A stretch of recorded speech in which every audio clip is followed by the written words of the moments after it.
like all of the good ones. All of them. All of the good ones. All the women, please. All the women. Yeah. All the good ones and the bad ones. Yeah. What is the best advice you've ever had from a woman? I mean, I guess I would say my mom. I think she told me one time, she says the way that you handle disappointments is what defines you, which I think is like a really good thing. Like, you know, are you gonna carry on, or are you gonna let it kind of engulf you? Mm-hmm. And I've always thought about that because, hey, there's a lot of disappointments in life and you have to be able to handle them and get back up from them. So I love that. It's a hard question. It's a hard question, but my mother wasn't much about theorizing, so she, but she, by example, she was fantastic, and she was absolutely tolerant to people. I mean, the mixture of friends that were in our house was astonishing. Best advice. I think the best advice I've had from a woman that I can remember now is, you're not vulgar.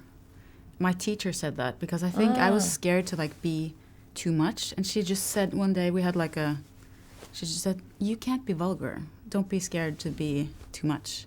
And I keep remembering it in different situations where I'm like stopping myself because I have this voice that's saying, oh no, don't be too much. Yeah, that really it was because I respected her, and I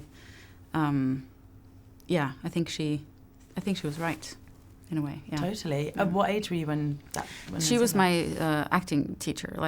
So I was 22, maybe. Yeah. I think that's so important that women hear that early on as well, because for so much of our life we're told we're too much or too dramatic, whatever. Yeah. So that's really interesting. Do you have one yourself?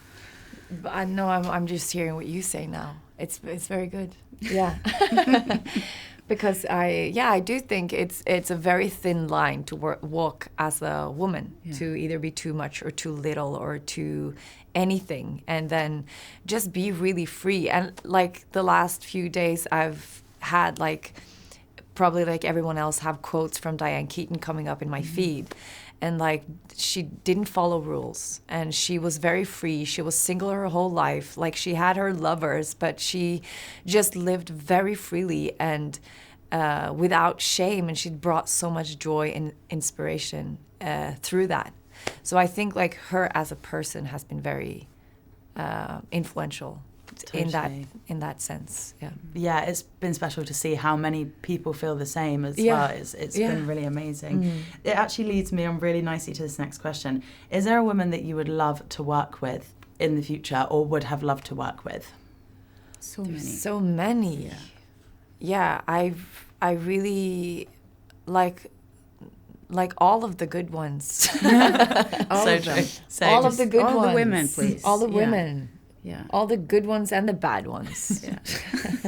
Which one are you? I'm both. I'm both. Yeah. Stellan, the first father I saw you play on screen was Bill in Mamma Mia, which I am a huge fan of, and now this father is very different. Obviously, it's a very different type of film. I wondered if you had any idea what you think a conversation between those two fathers would be like. They're both absent fathers, aren't they? True. So they have a lot. I think they should talk to a psychiatrist instead. It's better. Yes. Do you think that Bill would have any good advice for Gustav? No, I don't think so. Gustav is in a way he's an old-fashioned. He's a generation older than me, though he's the same age.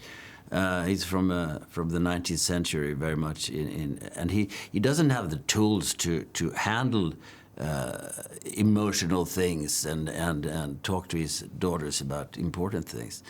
But he has with Elle here, for instance. I was so moved by the sister relationship because, I have an older sister, and it's just us. And it's true for also, I'm the younger sibling, so I'm kind of like Agnes, and when they're on the bed and she says, you know, why is my life different than yours? And Agnes is like, well, because I had you to protect me. And that kind of seeing my sister, I think, like in a different way through watching this movie. It's beautiful. Have you talked to her about it? I have, because she saw the movie pretty recently, and she was so moved by it. And we talked about that scene in particular because she had never really thought, no one had ever put it into words before. And she felt like, wow, like Joachim put that feeling into words, which I think a lot of people will feel. Yeah. Because it was like, we felt so seen, but, you know, it was very special. Elle, you run a production company with your sister. Oh, yeah. I wondered what kind of agency that gives you now, because obviously you've been in the acting world for so long. Now that you're a bit more in control, I guess, what has that given you? Gosh, I think it's so nice seeing, I mean, so many actors now, and, you know, they're producing things themselves or directing things. And, you know, I started acting from, I was 2 years old, technically. So, you know, when you are a young kid in films, it's like you're very much being told kind of what to do, or you're auditioning for things. It's not like you have a choice in picking things out yourself. But then the fascination kind of began then of like the behind the scenes and how things are put together. And I just love filmmaking. And so I was like gobbling it up like from a young age. So now to be able to kind of go out and to work with my family, and we both have very different strengths that work well together, and, you know, find books and articles or things that we enjoy. And it is nice to have take some power back. Totally. That's always good. Always good to take power. Yes. One final question, because I think we're just about to be out of time. If you woke up in the morning and you were feeling down and you were feeling rubbish, like what today. is one thing? Oh no! What is one thing you would do or did do then today that makes you get out of that mindset and makes you feel better? Well, just stay in it. Just be in that crappy mood, and then eventually it will just dissolve. Because I think we're taught to smile and be like better and try to get out of it, but just stay in it. Yeah. Just accept it. Yeah. Some days are bad days. That's fine. Yeah, it's fine. Yeah.